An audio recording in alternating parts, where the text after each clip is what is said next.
Namo Namaha.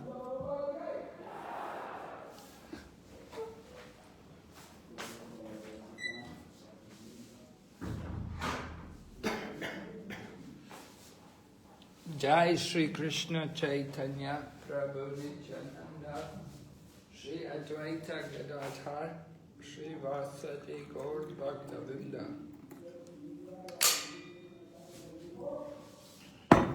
Hare Krishna, Krishna Krishna, Hare Hare, Hare Rama, Rama Rama, Hare Hare. So we're on Srimad Bhagavatam, Canto 7, chapter number 15, the last chapter in the 7th canto. And we're already covered up to text number 40. Right? We were hearing about the Guru. We were hearing about the process of liberation. And we heard also about abominable actions of disciples and fallen sannyasis. All of these things were explained. Texts 36 to 39.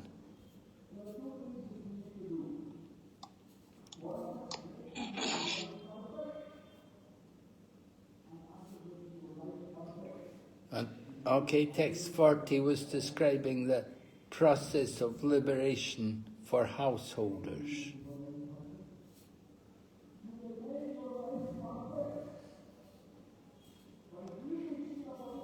So, going on to the next section in this chapter, text 41 describes about the chariot, the analogy of a chariot, which is quite detailed here in this chapter. Usually when we describe the chariot, we keep it very basic. You know, the usual understanding is the senses are the horses, so that's here. And the mind is like the reins, that's all right. But then the rest of it is quite different. Usually we would say like the driver is intelligence, and we would say that the passenger is the soul, and the body is the chariot. So here in this section, it said the senses are like horses, the mind is the master of the senses, like the reins. And the objects of the senses, they are the destinations. So the objects of the senses, that's something we never heard before. The objects of the senses are the destinations. Intelligence is the chariot driver. Yes, that's usually there. And then consciousness, which is spread throughout the body, is the cause of bondage in this material world. Consciousness.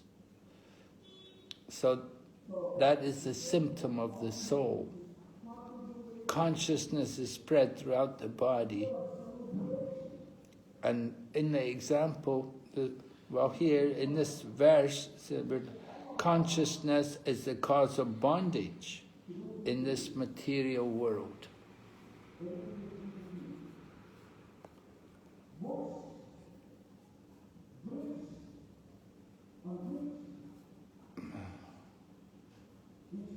So Srila Prabhupada talks about the material body and the cause of our entanglement in the material world.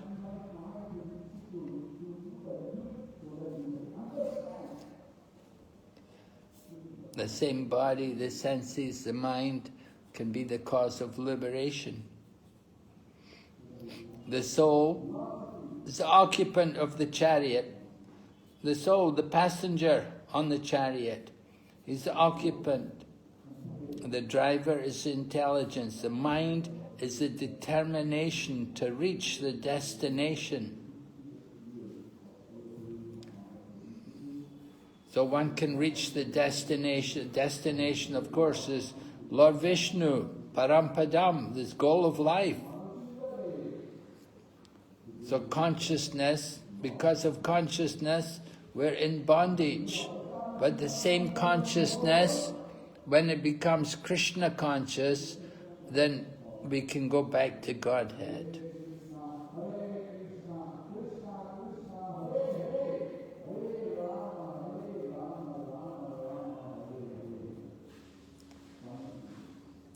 So the human body can be used to go back to Godhead, or it can also be used to go into the darkest region of ignorance. We have the independence, right? Mahat sevam dvara mohur vimuktes tamojaram yositam sangi sangha. It's up to us how we use the body, how we engage our mind. If we want to be liberated, we can. But we have to use it, we have to qualify, we have to do the right work. So the body's like a chariot or a car. Car can be used to go anywhere. So you can drive well, or you can drive carelessly. If you don't drive carefully, then you can have an accident.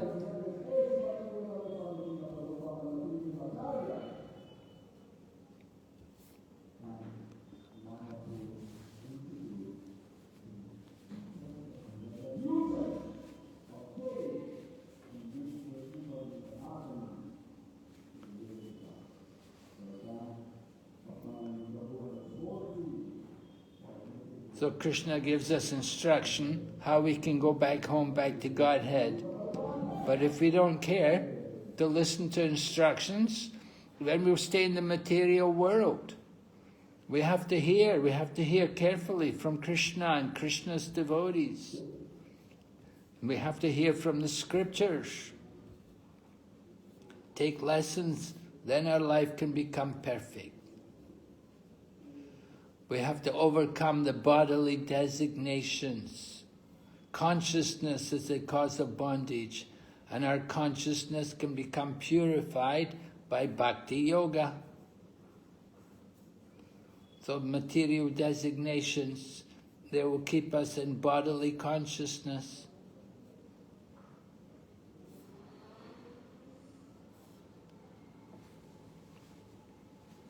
Okay, going on next verse, text 42. 10 kinds of air acting within the body. They're like the spokes of the chariot wheels. And the top and bottom of the wheel are called religion and irreligion. Living entity in the bodily concept is the owner of the chariot. The Vedic Pranav mantra is the bow, and the pure living entity is the arrow, and the target is the Supreme Being. So interesting.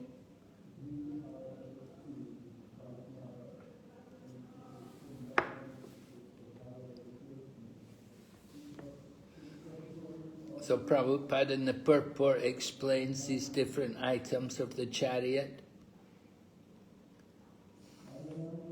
Life air is the energy for all of our activities. So sometimes our activities are religious and sometimes they're irreligious. So they're compared to different parts of the chariot wheel. And when we want to go back to Godhead, then our target is Lord Vishnu. But when we forget Krishna, we don't understand what is the goal of life.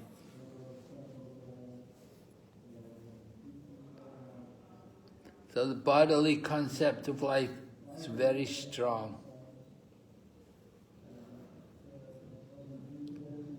But the bow and arrow, the arrow with the help of the bow, they're compared to the transcendental chanting of the Hare Krishna mantra.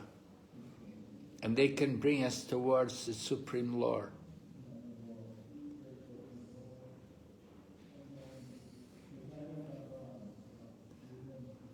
And Prabhupada then, in the purport, he quotes Vishwanath Chakravarti Thakur. He's explained about the words bow and arrow, and he says we may argue that Krishna and the living entity have become enemies. However, the Supreme Lord may become the enemy of the living being. That is his pleasure. And he gives the example about how Bhishma was fighting with Krishna, and Bhishma would throw his arrows at Krishna. They were compared to love bites, like the young man or the young woman, when they kiss each other, they will sometimes bite each other out of their love. So the conditioned soul, it tries to come to the Lord by throwing an arrow at him. We throw our arrow at Krishna and Krishna takes pleasure, and the living entity gets the profit of going back home, back to Godhead.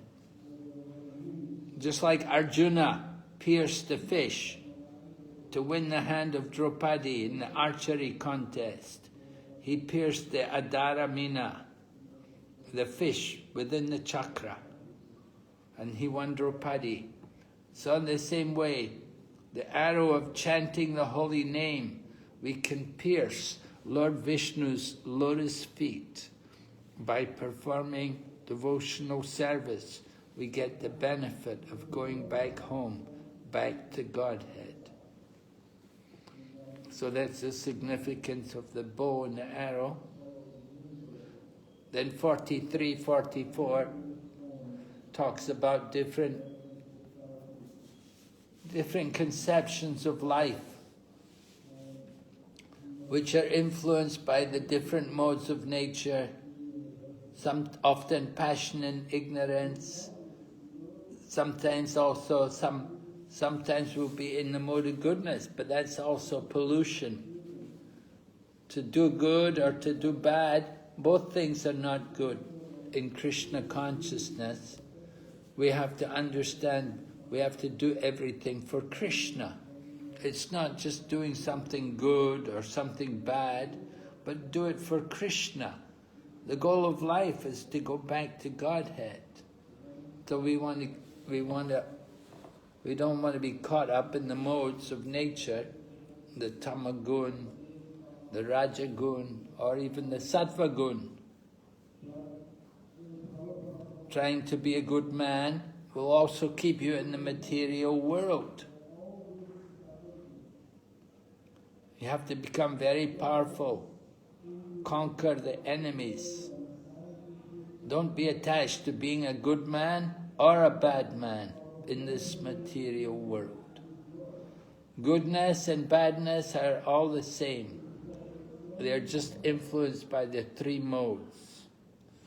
So Lord Krishna said in Bhagavad Gita to Arjuna, rise above the modes. If we're in the modes of nature, then we can't go back to Godhead. We have to get free of the modes of nature. And that means we have to surrender to Krishna. The best way to get free of the modes of nature is by surrendering to Krishna.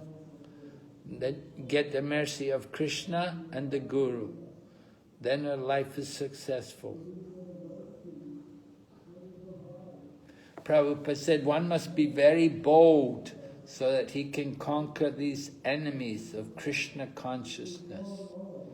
Not caring for the good and bad of this material world, one must boldly propagate Krishna consciousness.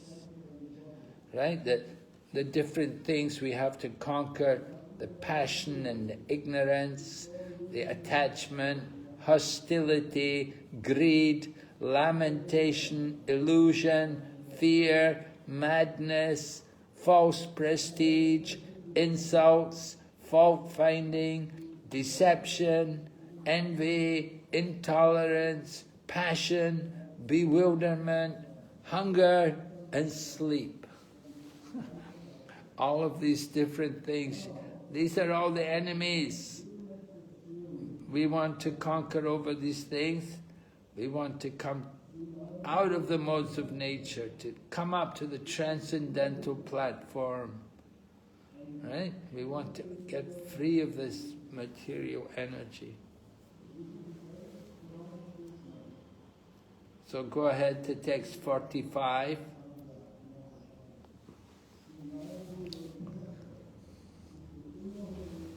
As long as we have a material body, we are not fully under, it's not fully under our control.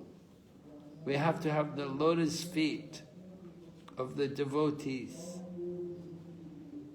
By the lotus feet of the devotees, by their mercy, we can get the sword of knowledge.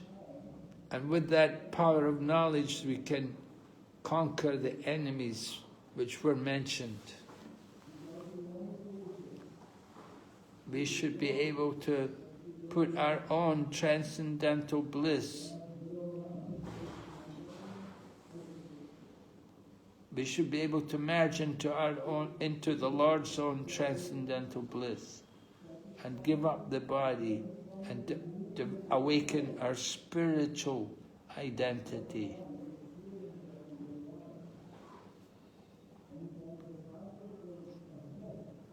So we want to get free of the material body.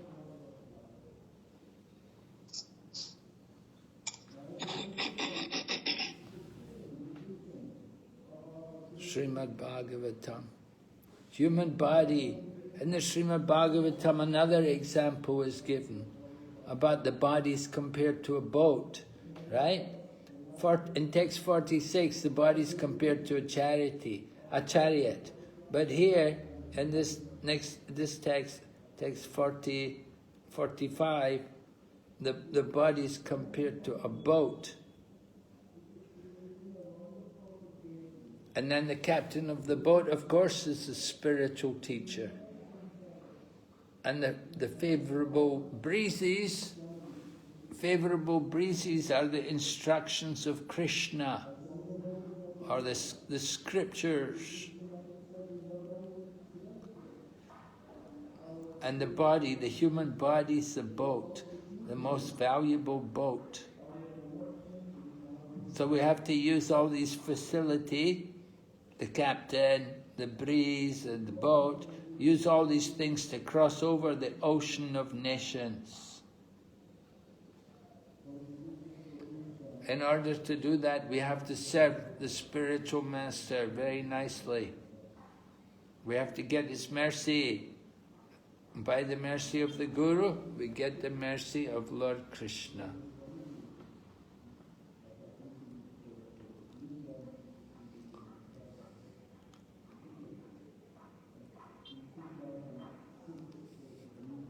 So Prabhupada gives a lot of references to different verses from the Bhagavad Gita to support this,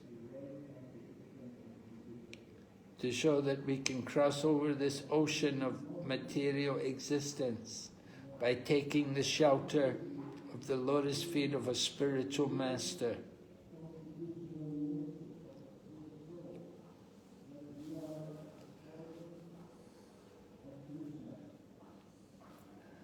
So text 46 describes what happens if we don't take shelter of Krishna. If we don't take shelter of Krishna, then what happens to the body, the senses? Then the senses are going to engage in sense gratification. We're going to become materially contaminated. We'll become attracted to eating and sleeping and mating.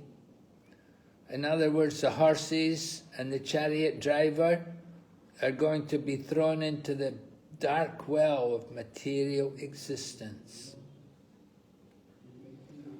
Again, we're put into a dangerous and fearful situation of repeated birth and death. This is what happens if we don't follow. We need the protection of Krishna and Balaram or Gornitai. Without their help, we can never get out of the ignorance of material existence.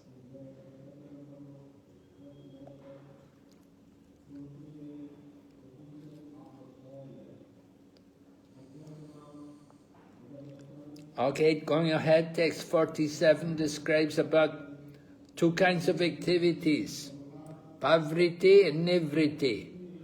Pavriti, positive engagement, doing things. Nivriti, giving up things. So pavriti means raising oneself from a lower to a higher condition of materialistic life, which is not very good. A higher condition of materialistic life, we just become more attached, we won't become comfortable. But nivriti means the end of material desire. By pavriti, we suffer, we get entangled in the material world. But by nivriti activities, we get purified, and we become fit to enjoy blissful life.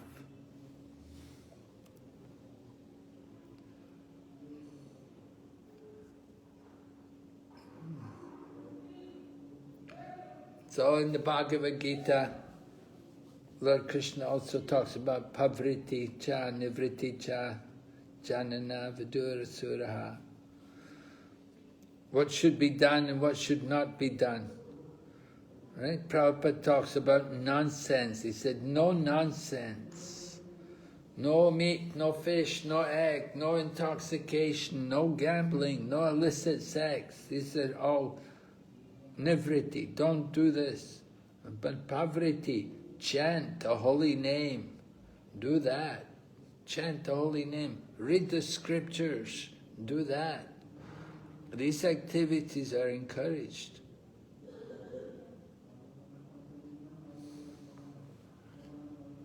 Any questions so far?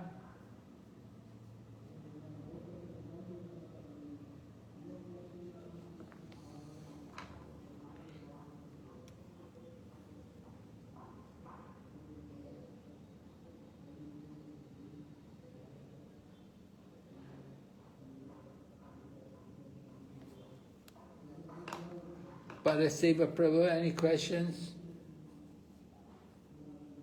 No, Maharaj. Okay. So we'll go ahead. We're going through this final chapter here.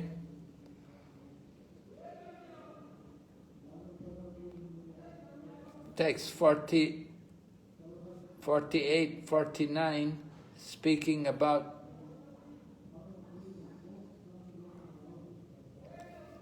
different yagyas, ritualistic ceremonies, or agnihotras.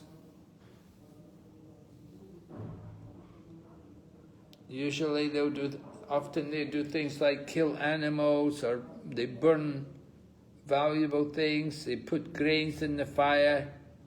They do these things just to get material desires, to satisfy their material desires. And they perform these kind of activities, sometimes even construct temples for demigods, building a resting house or gardens, digging wells for water, some place to distribute food, or performing activities for the public welfare.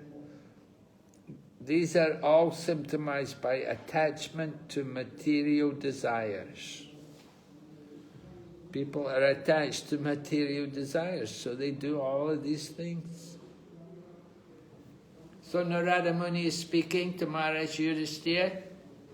In text 51 he says, "My dear Yudhisthira, when oblations of ghee and food grains like barley and sesame are offered in sacrifice, they turn into celestial smoke, which carries one to higher planets like the kingdoms of Duma, Ratri, Krishna Paksha, Dakshina, and ultimately the moon.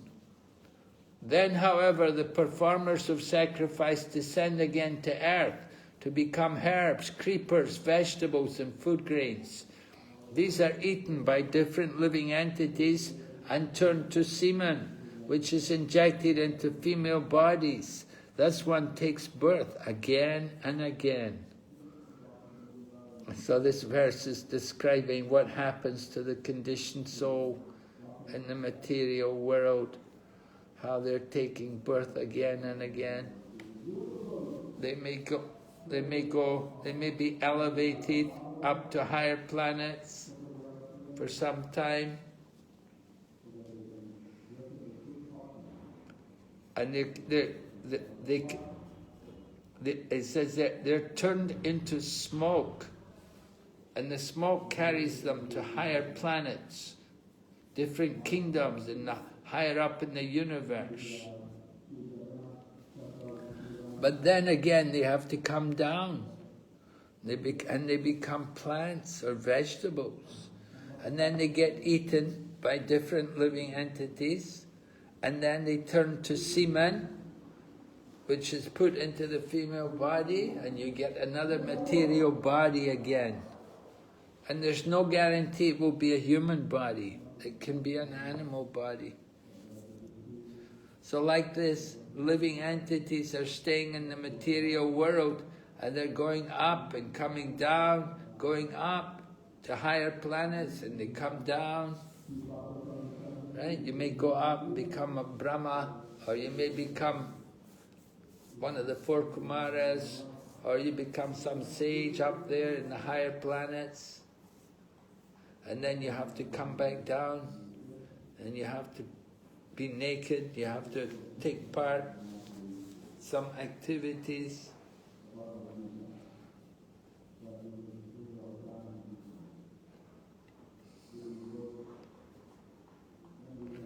Okay, text 52 describes more about moving up and down in this material world. We're told about a twice-born Brahmana. So, he's fortunate, he's born by parents who did Garbhadan. They did the Garbhadan samskar. And so they give birth to a child who is a twice-born Brahmana. So it's a good start to life. But they have to go on. That's just the start. The Garbhadan is just one of the samskars. There are 10 samskars in the course of the life. So Garbhadan is just the first one. So some people they think, we did Garbhadan samskar, they don't do any more. But of course you have to do Anaprashna, and you have to do so many other ones.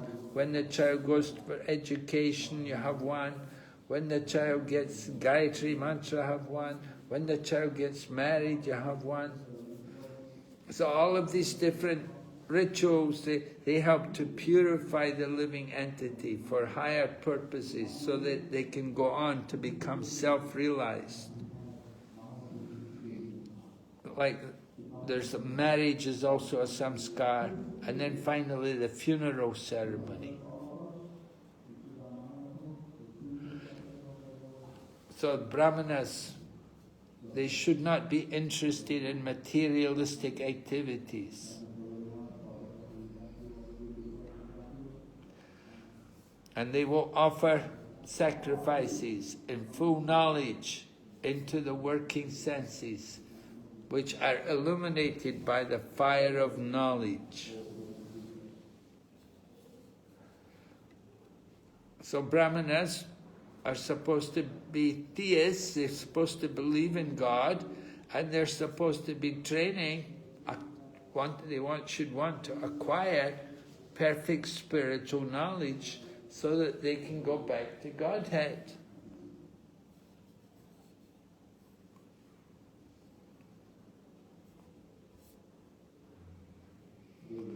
So Prabhupada writes, our Krishna consciousness movement is therefore training devotees to give up the Pavriti marg and accept the Navriti marg in order to return home back to Godhead. So Prabhupada is getting devotees to give up the Pavriti marg. That Pavriti marg means the path of sense enjoyment. You still have desires, you want to enjoy the material world. So Prabhupada gets devotees to give these up, because the desires will never end. We'll always want more and more and this and that. It will go on endlessly. So we have to accept Nivriti marg, the path of renunciation. That is needed. So we encourage the devotees to aim like that. Don't go for the sense gratification, go for the renunciation. Take the path of Nivriti marg.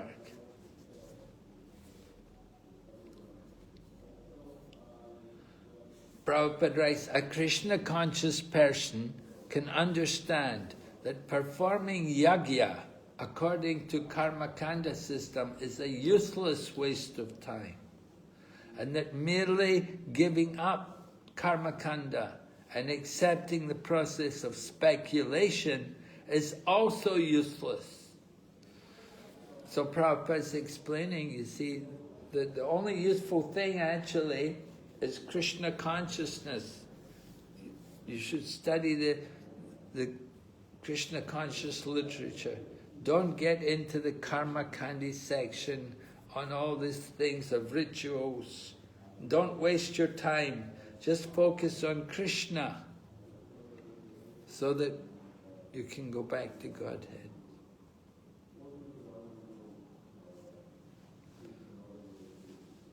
All right, text 52. Karma kanda, jnana kanda are like a pot of poison. And one who takes to such a life is doomed. Karma kanda means you take birth again and again. And the jnana kande, they fall down again to this material darshan. Only by worship of the Supreme Lord do you have the chance of going back home, back to Godhead. Okay?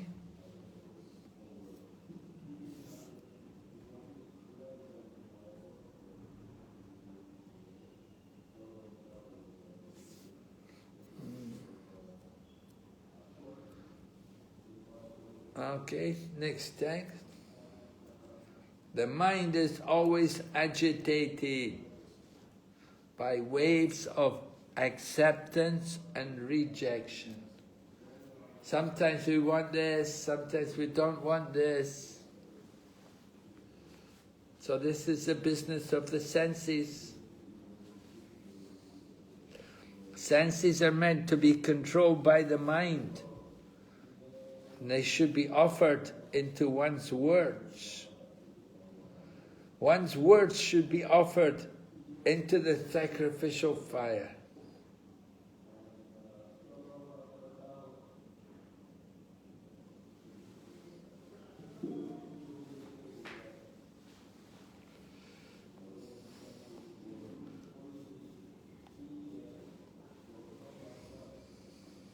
All the activities should be offered into the mind, and the mind should be offered into one's words.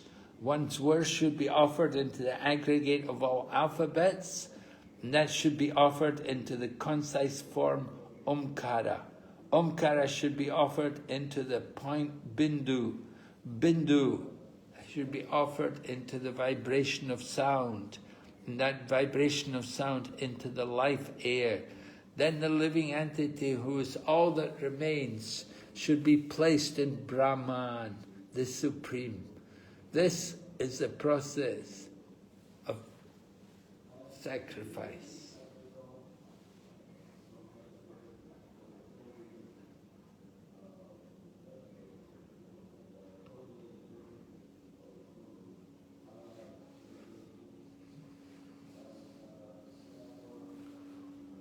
Okay?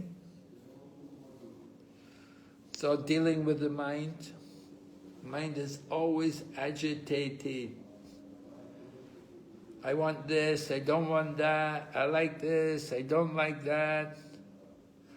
This way living entity is in this condition, sometimes accepting, sometimes rejecting.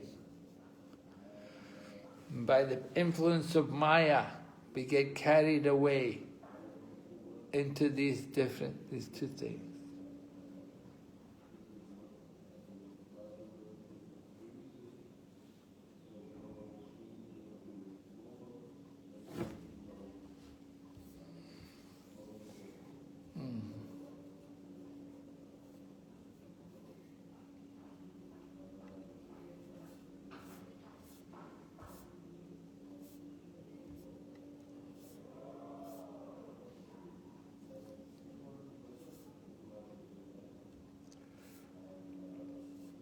Okay, then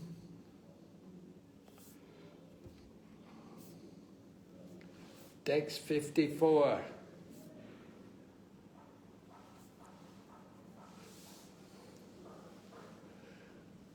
Describing the path of ascent, the soul going out or up in this material world.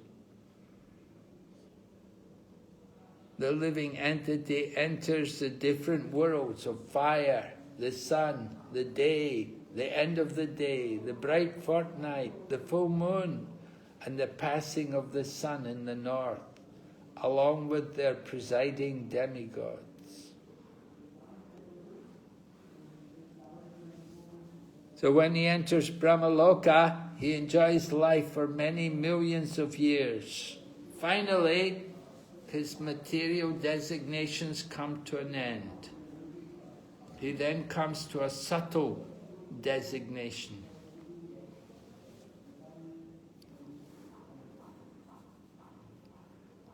And then upon the annihilation of his causal state, he gets a pure state where he identifies with the super soul. In this way, the living entity becomes transcendental. So Maharaj, Narada Muni is describing how the living entity, the soul, can go out of the material world. Right? This is the path out of the material world. You can see. In text 55, it's described as Devayana, the process of elevation known as Devayana. Of course,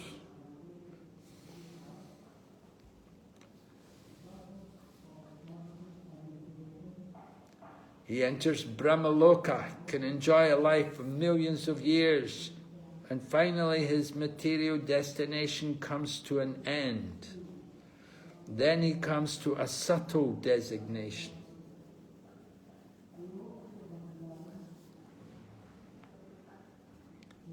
And finally he gets his pure state, identifying with the super soul. A difficult path to get out of the material world. Prabhupada writes here in the purport 55, this gradual process of elevation for self-realization is meant for those who are truly aware of the absolute truth. After repeated birth on this path, which is known as Devayana, one attains these consecutive stages. One who is free from all material desires, being situated in the self, need not traverse the path of repeated birth and death.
So this kind of elevation of the soul, this is described also in the Bhagavad Gita, in the 6th chapter of Bhagavad Gita. Oh no, is it chapter 8? I think it describes about the living entity going out through this path. It can go up gradually.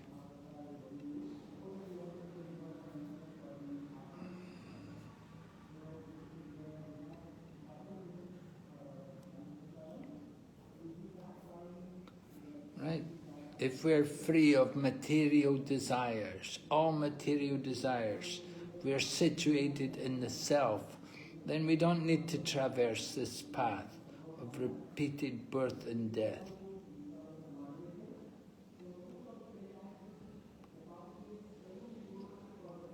Anyway, this is the path of Devayana.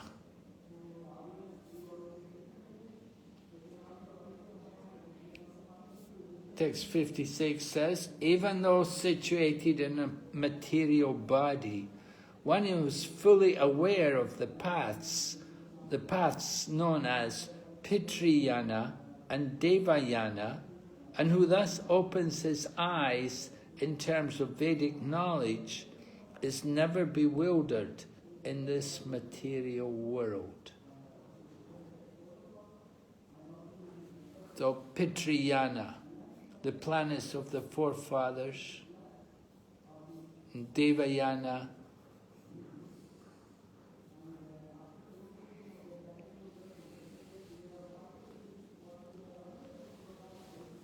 so being guided by the spiritual master, very important. Bhagavad Gita, Acharya Upasanam, one must approach the Acharya for real knowledge. And Tadvigyanartam Sagarum Eva Begachet. You must approach the Acharya, get perfect knowledge. When guided by the spiritual master, you can get the ultimate goal of life.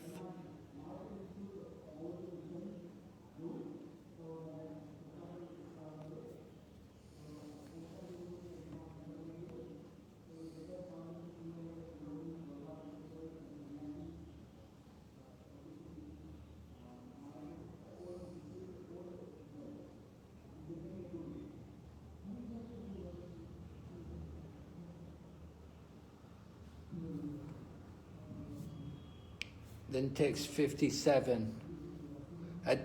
He who exists internally and externally, at the beginning and end of everything, and of all living beings, as that which is enjoyable, and as the enjoyer of everything, superior and inferior, is the supreme truth. He always exists as knowledge and the object of knowledge, as expression and the object of understanding, as darkness and as light. Thus he, the Supreme Lord, is everything.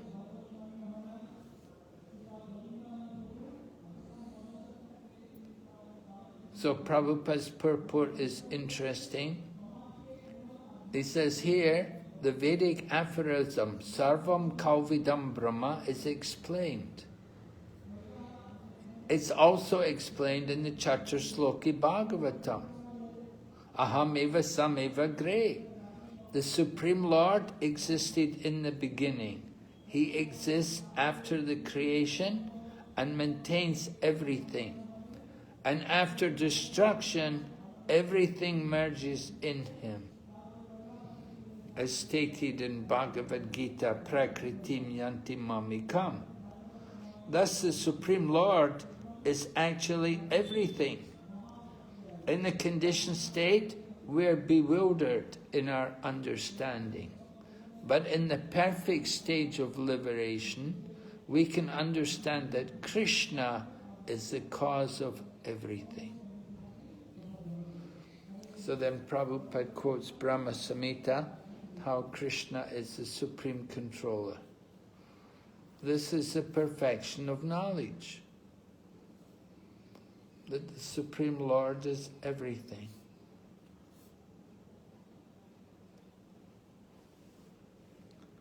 Then text 58 goes on, we may consider the reflection of the sun from a mirror to be false. It has its factual existence. Accordingly, to prove by speculative knowledge that there is no reality would be extremely difficult.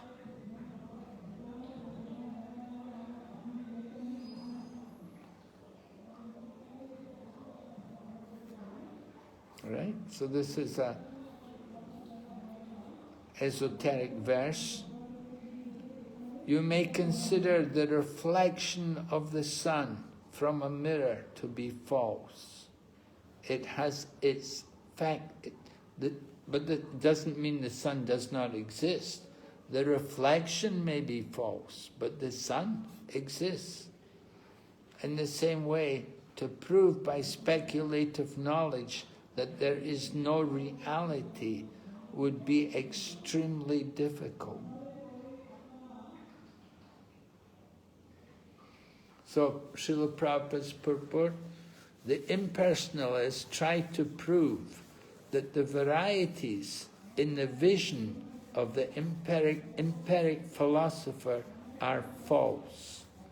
The impersonalist philosophy, Vivartavada, generally cites the acceptance of a rope to be a snake as an example of this fact.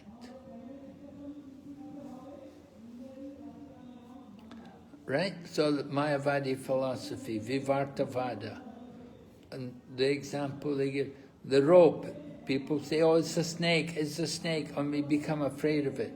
But it's only a rope. So this is a philosophy of illusion. So Prabhupada said the impersonalists try to prove that the varieties in the vision of the empiric philosopher are false. The Mayavadis want to say everything is one. There's only oneness. There's no variety.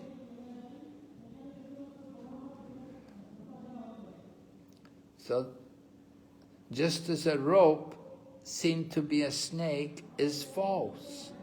The Vaishnavas say, however, that although the idea that the rope is a snake is false, there is such a thing as a snake, that's real, and there's also a rope, which is also real. So snakes are real. You can't say they're all illusion.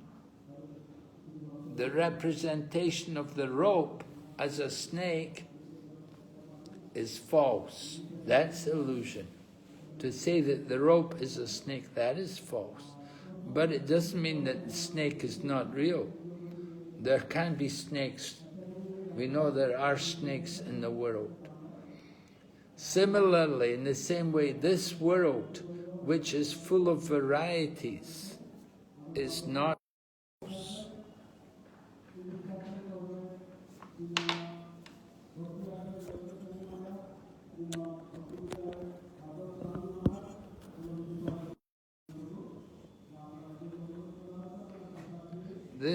This world is not false. It's a reflection of the reality of the spiritual world.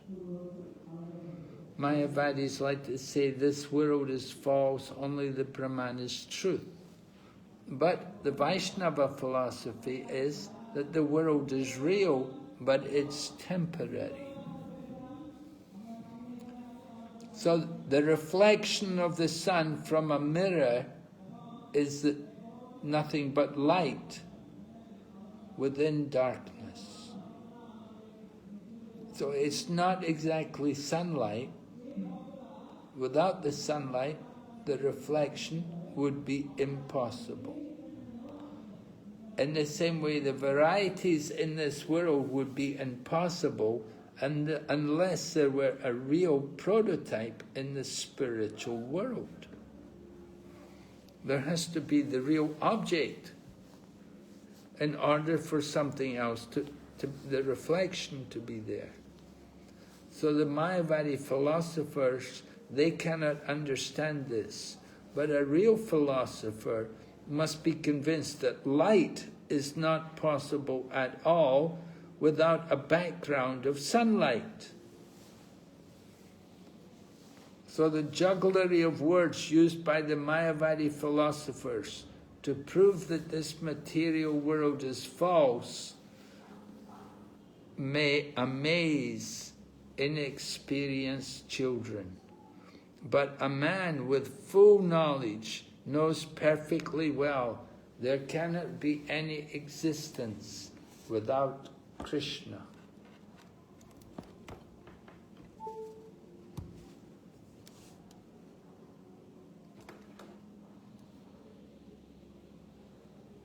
So the Vaishnava insists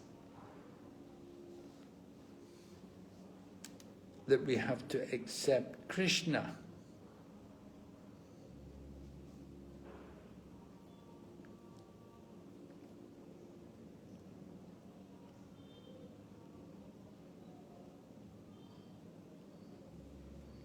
So Prabhupada quotes Bhagavad Gita 7.1. Now hear, O Arjuna, simply by hearing, with your mind attached to me, you can know me in full, free from doubt. So we have to raise our faith in Krishna and Krishna's instructions. Then we can understand reality. We should understand how Krishna's material and spiritual energies are working, how he is present everywhere, although everything is not him. Of course, this is the philosophy taught by Lord Chaitanya Mahaprabhu, that everything is inconceivably, simultaneously one and different. And this is the perfect philosophy taught by Gaudiya Vaishnavas. Everything is an emanation from Krishna, but it is not that everything must be worshipped. Speculative knowledge cannot give us the reality, but will continue to be imperfect. The scientists are trying to prove that there's no God. Scientists are trying to say that everything is happening because of the laws of nature. But this is imperfect knowledge. Nothing can work unless directed by the Supreme Lord.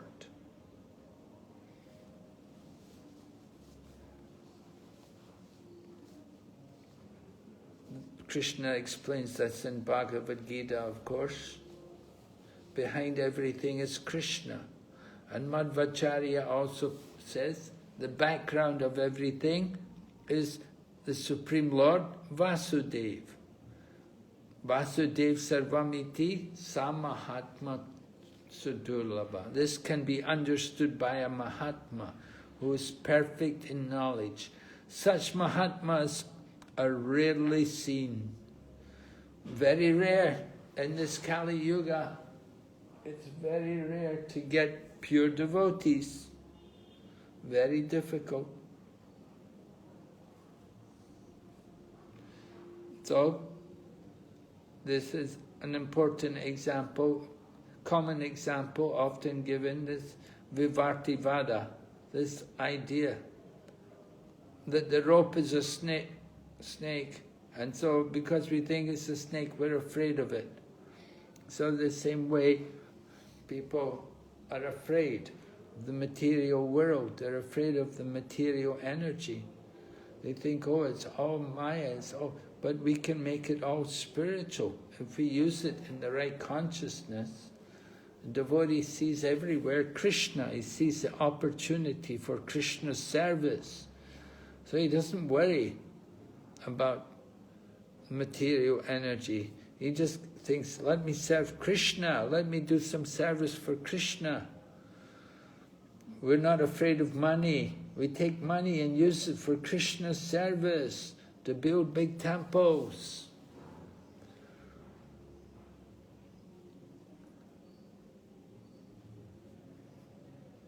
So the Mayavadis, they want to make everything one, no variety. Everything is one, there's only Brahman.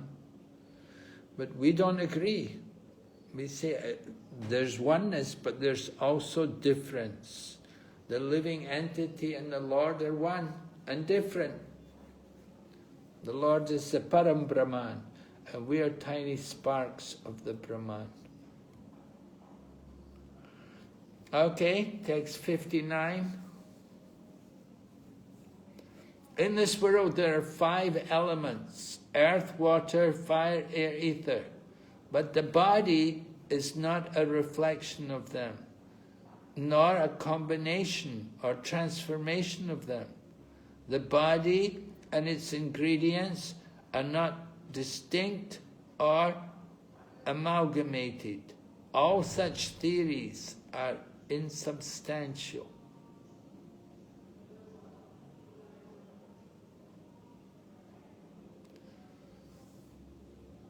So the body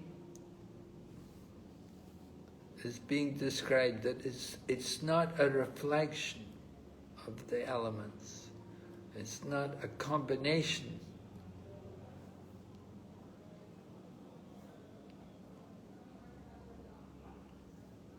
Srila Prabhupada explains this purport, this verse. A forest is certainly a transformation of the earth, but one tree does not depend on another tree. If one is cut down, this does not mean that the others are cut down. The forest is neither a combination nor a transformation of the trees. The best explanation is given by Krishna himself. Mayatatam idam sarvam, jagad avyaktamurtina. By me, in my unmanifested form, this entire universe is pervaded. All beings are in me, but I am not in them. The forest is not a combination nor a transformation of the trees. Not a combination nor a transformation of the trees.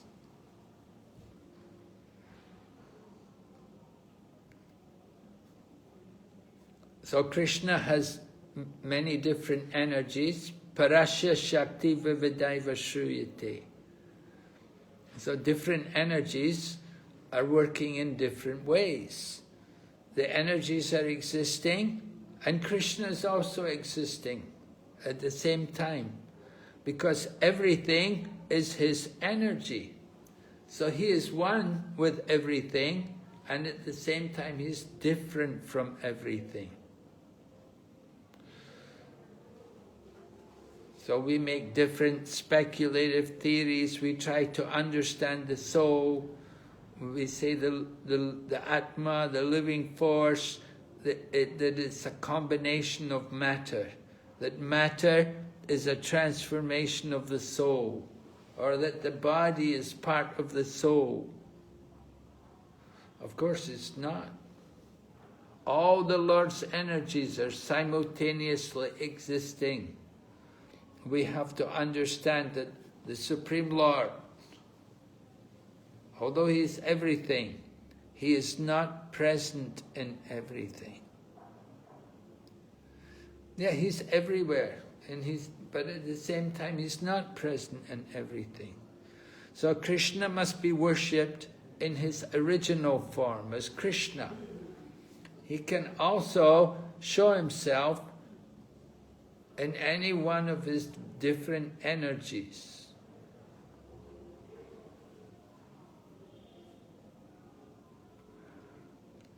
When we worship the deity in the temple, the deity appears to be made of stone or wood.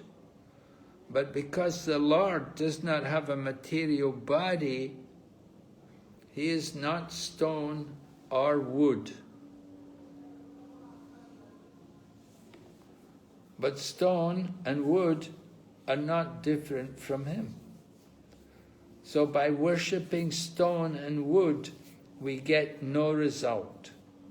But when the stone and wood are represented in the Lord's original form, by worshipping the deity, we get the desired result. So this is Achintya Bhed Abheda Tattva. This is how Lord Chaitanya explains how Krishna is present everywhere and anywhere in the form of his energy to accept service from the devotee. Right? That's not difficult to understand. That the stone and wood, when it's put into the form of the Lord in his original form, and when we worship it, then we get the desired result. So we don't just worship stone and wood, but we worship stone and wood when they're put into the form of the Lord. Because the Lord understands the mind of the devotee. We want to worship the form of the Lord. We don't want to worship just a block of stone.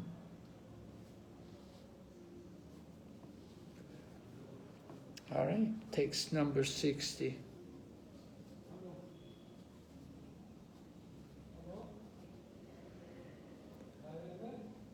Because the body is formed of 5 elements, it cannot exist without the subtle sense objects.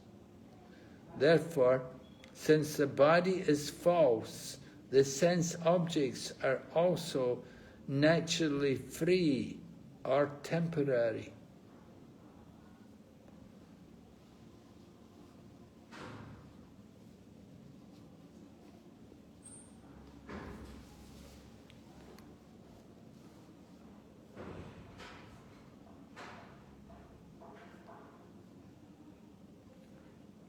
When a substance, going ahead, text 61, when a substance and its parts are separated, the acceptance of similarity between one and the other is called illusion.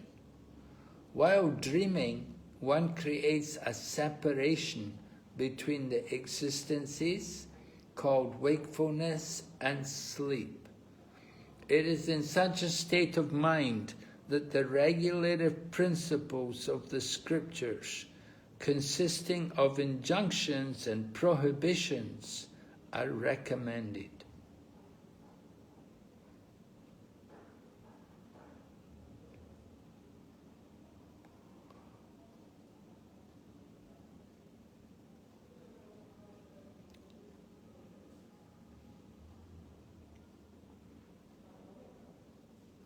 So different stages of consciousness. While dreaming, we create a separation between the existence called wakefulness and sleep. So you have sleep, then you have dreaming, then you have wakefulness. In such a state of mind, the regulative principles of the scriptures, injunctions and prohibitions are recommended. Purport. In material existence, there are many regulative principles and formalities. If material existence is temporary or false, this does not mean that the spiritual world is also false, although it is similar. That one's material body is false or temporary does not mean that the body of the Supreme Lord is also false or temporary. The spiritual world is real, and the material world is similar to it. An example is given. In the desert, we sometimes find a mirage, But although the water in a mirage is false, this does not mean that there is no water in reality. Water exists, but not in the desert. Similarly, nothing real in this material world, but reality is in the spiritual world. Nothing is real in this material world, but reality is in the spiritual. The Lord's form and His abode, like Goloka Vrindavan, are eternal realities. From Bhagavad Gita, we understand there is another prakriti, or nature, which is real. And this is explained by Lord Krishna in the 8th chapter of Bhagavad Gita. Again and again the day comes, and all living beings are active, and again the night falls, O Partha, and they are helplessly dissolved. Yet there is another nature which is eternal, and is transcendental to this manifested and unmanifested matter. It is supreme and is never annihilated.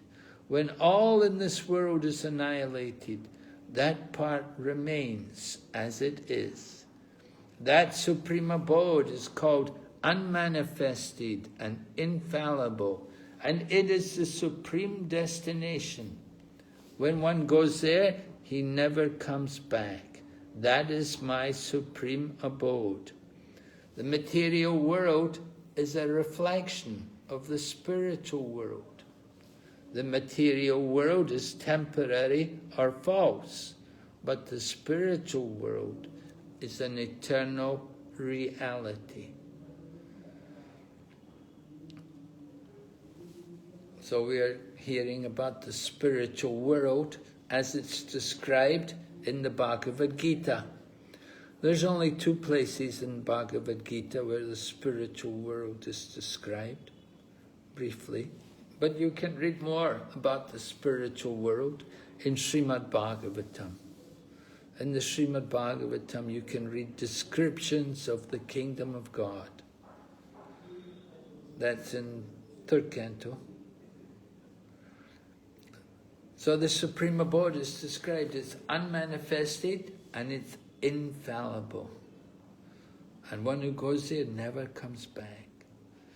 Material world is just a reflection of the truth. Okay, we'll just read one more verse, 62.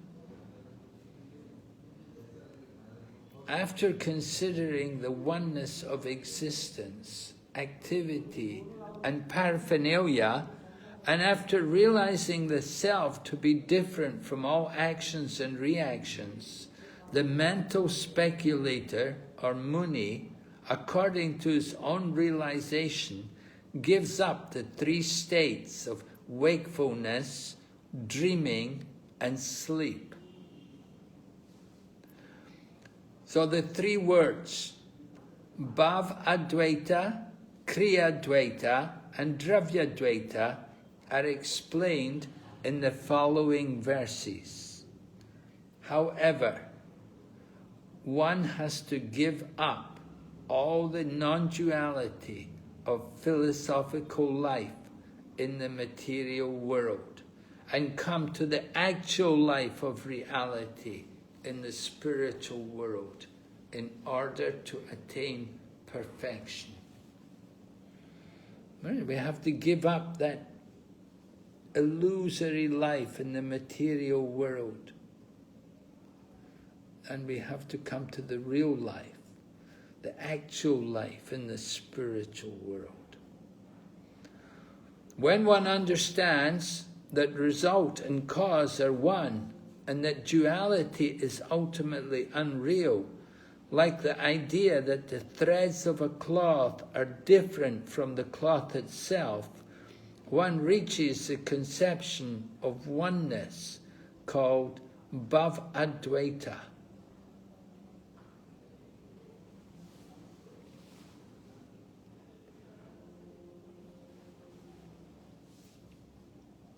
So, let's hear that again. That the result and cause are one, and that duality is ultimately unreal. Like the idea that the threads of a cloth are different from the cloth itself. All right? Certainly there's a difference between threads of a cloth and cloth. So the result and cause are one. We should understand that result and cause are one, and that duality is ultimately unreal. So this conception of oneness, this is called Bhakti. Then Maharaj Narada Muni is describing more. My dear Yudhisthira, when all the activities one performs with his mind, words and body are dedicated directly to the service of the Supreme Lord, one reaches oneness of activities called Kriya Advaita. Alright? So we had oneness,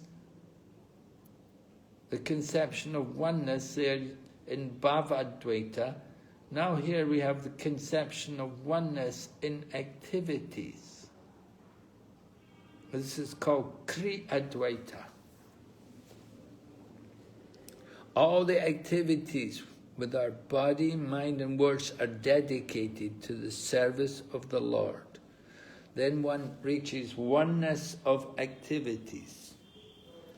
Krishna consciousness movement is teaching people how to come to the stage of dedicating everything to the service of Krishna. So Prabhupada quotes 9:27, Yakaroshi yajashnasi, offering everything. Whatever we do, whatever we eat, whatever we think, and whatever we plan, should all be done for the advancement of the Krishna consciousness movement.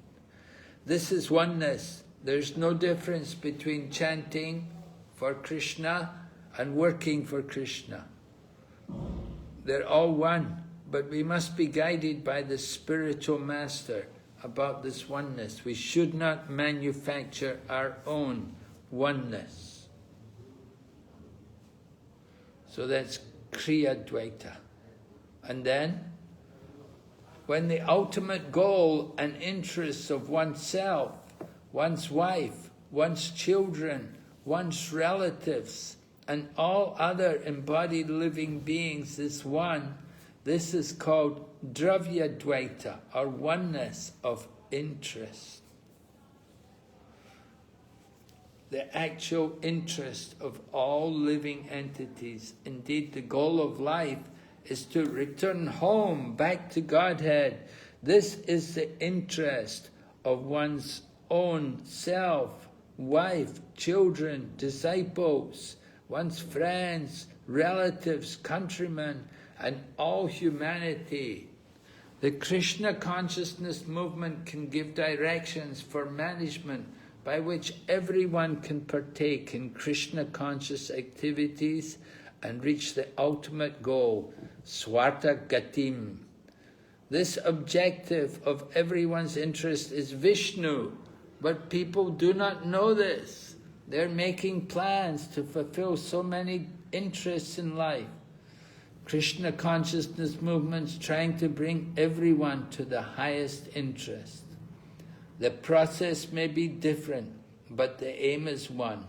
People should follow it to achieve the ultimate goal of life. But people are thinking of different interests, and blind leaders are misleading them. Everyone is trying to reach the goal of complete happiness materially, because people do not know what complete happiness is. So they're materially diverted towards different interests. So let's hear that Dravya Advaita again. When the ultimate goal and interests of oneself, one's wife, one's children, relatives, and all other embodied living beings is one. This is called Dravya Dvaita, or oneness of interest. The ultimate goal of all living entities is one. Oneness in interest. Okay, I'll go ahead. In normal conditions, in the absence of danger, a man should perform his prescribed activities according to his status of life, with the things, endeavours, process and living place that are not forbidden for him, and not by any other means. This instruction is given for men in all statuses of life. Generally, society is divided into brahmacharis, vanaprasthas, sannyasis, grihastas, brahmanas, kshatriya, vaishya, sudra. Everyone must act according to his position and try to please the Supreme Lord. That will make one's life successful.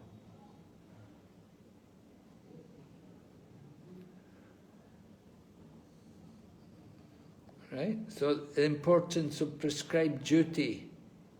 Everyone has prescribed duty according to his position in society. So everyone should act just to please the Supreme Lord. Then everyone will be happy. If everyone does their duty just to please the Supreme, everyone will be happy.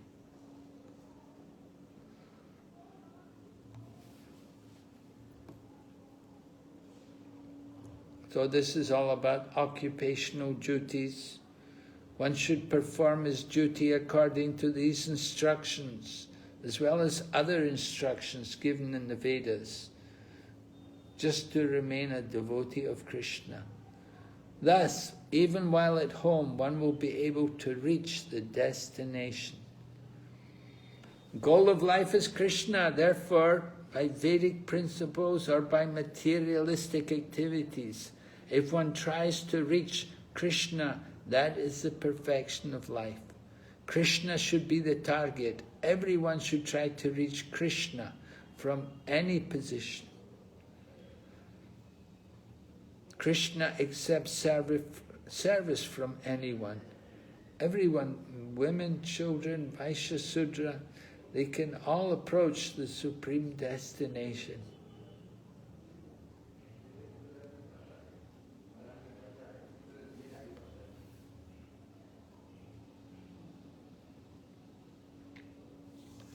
We shouldn't think it's only for sannyasis and brahmacharis. No, a grihastha householder can also reach Krishna, but he must become a pure devotee. He must give up his material desires. And we'll see the example here now, the next verse. Narada Muni says to Maharaj Yudhisthira, because of your service to the Lord, all of you Pandavas defeated the greatest danger posed by numerous kings and demigods. Just by serving the lotus feet of Krishna, you conquered great enemies and were like elephants, and you collected ingredients for sacrifice. By the Lord's grace, may you be delivered from material involvement. So Maharaj Yudhisthira was playing the part of an ordinary householder, and he was asking Narada Muni about how a person who's entangled in family life, how can he be delivered? So Narada Muni encourages Maharaj Yudhisthira. He says, you're already on the safe side, because you, along with your entire family, are all pure devotees of Krishna. By Krishna's grace, the Pandavas conquered in the battle of Kurukshetra, and they were saved from many dangers, not only by kings, but even by the demigods sometimes.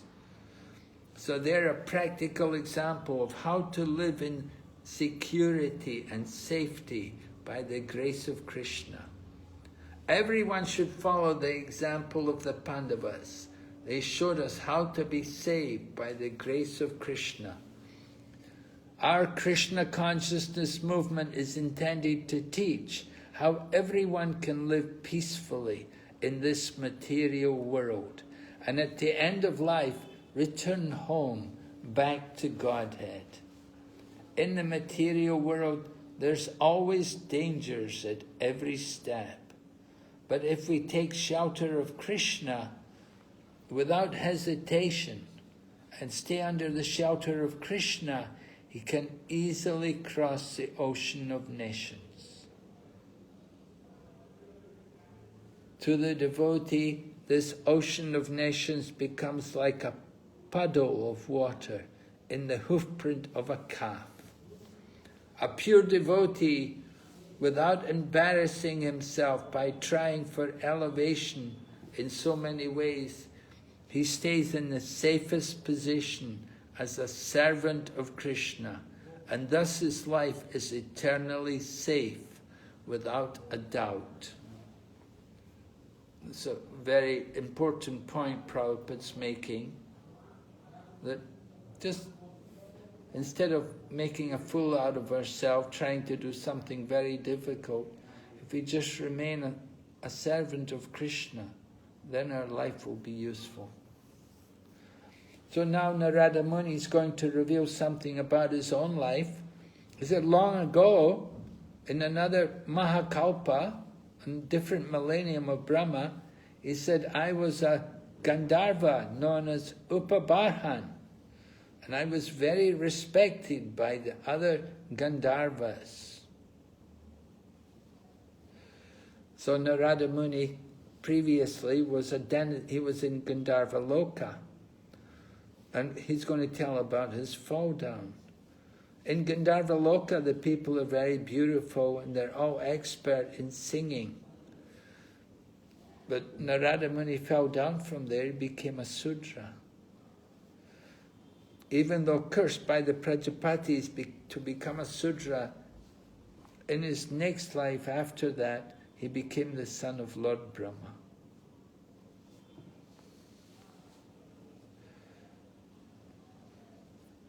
Brahma dies at the end of a life of many millions of years. The day of Brahma is 1,000 ages taken together. So Krishna can remember things which happened millions of years ago. And Narada Muni, because he's a pure devotee, he can also remember incidents which happened in past life, millions and millions of years ago. So Narada Muni said he had a beautiful face and a pleasing, attractive body. He was well decorated. I was pleasing to the woman, and I was bewildered, always feeling lusty desires. So Gandharva Loka, we said everyone's very good looking, very beautiful, decorated nicely. So Upabarhana was very expert to decorate himself, to attract the women. So he became a playboy. And to be a playboy is not very good. It leads to fall down, trying to take advantage of women.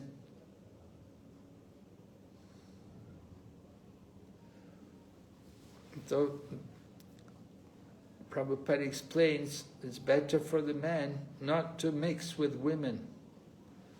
But in the low class, in the Sudra community, men and women mixed openly. There's no culture, no education in the age of Kali. People are not trained spiritually.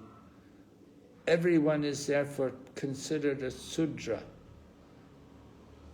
When the people become Sudras, then it's not very good.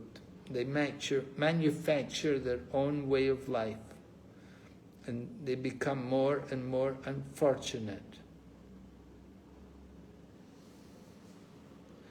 They're always disturbed. So Narada Muni describes, he said, once there was a Sankirtan festival to glorify the Supreme Lord. the Gandharvas and Apsaras were invited to take part in it. Nice Sankirtan festival. But Narada Muni said, as Upabarhana, he began, he said many women were there, and he began singing the glories of the demigods. So the Prajapatis, they cursed him that you have committed an offense. So may you become a Sudra, devoid of beauty. So the kirtan is meant for glorifying the Supreme Lord. So he was cursed to become a Sudra. So at next birth, he took birth as a Sudra from the womb of a maidservant. But he was fortunate, he got the opportunity to serve Vaishnavas who had Vedic knowledge. And therefore, in the next life, he got the opportunity to take birth as the son of Lord Brahma.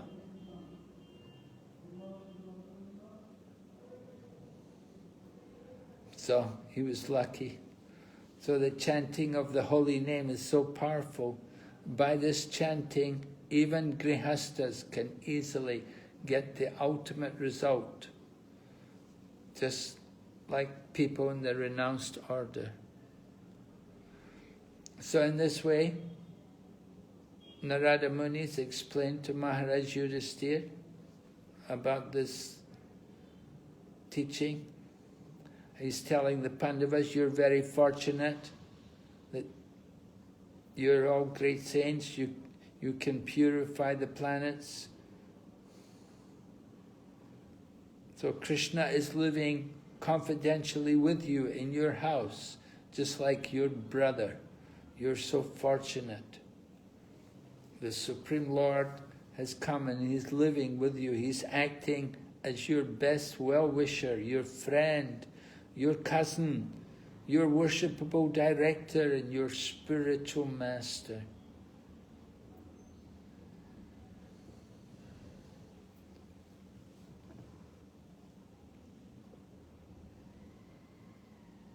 So Narada Muni prays that Lord Krishna will be pleased with us. And Sukadeva Goswami concludes the chapter.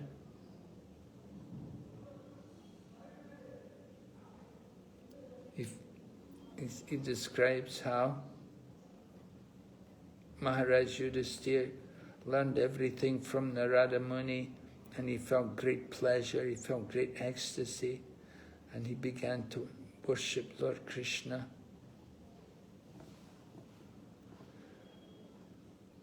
Narada Muni was worshipped by Krishna and Maharaj Yudhisthira, and then he went away. And Maharaj Yudhisthira heard about Krishna. He was struck with wonder. Okay, so that's the end of this chapter. We'll stop here, Prabhus. If there are any questions, anybody? Anything? Maharaj, this happened before Mahabharata Yuddha, Mahabharata war, Kurukshetra. This what? The voice. Before Kurukshetra war, Mahabharata war. Oh, this was before Kurukshetra? Yes. Yes, Maharaj. So Narada Muni was giving example that you were delivered in Kurukshetra war. Is he? Where? From Kurukshetra war.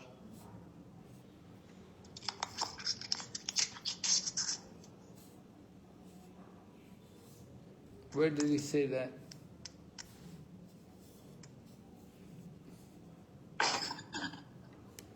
That read in some verse.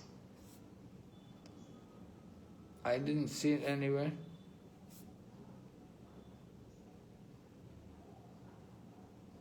Okay, Maharaj.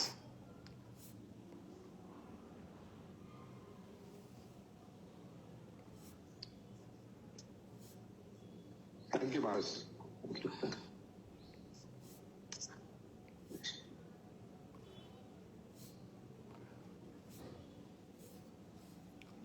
Okay, so we'll stop here. Thanks. Thank you very much for your association, kind of you. We wish you good luck in your studies of the Srimad Bhagavatam. No problem. Thank you, Maharaj. Hare Krishna. Dandavat pranam, Maharaj. No problem. Srila Prabhupada ki jai. Jai.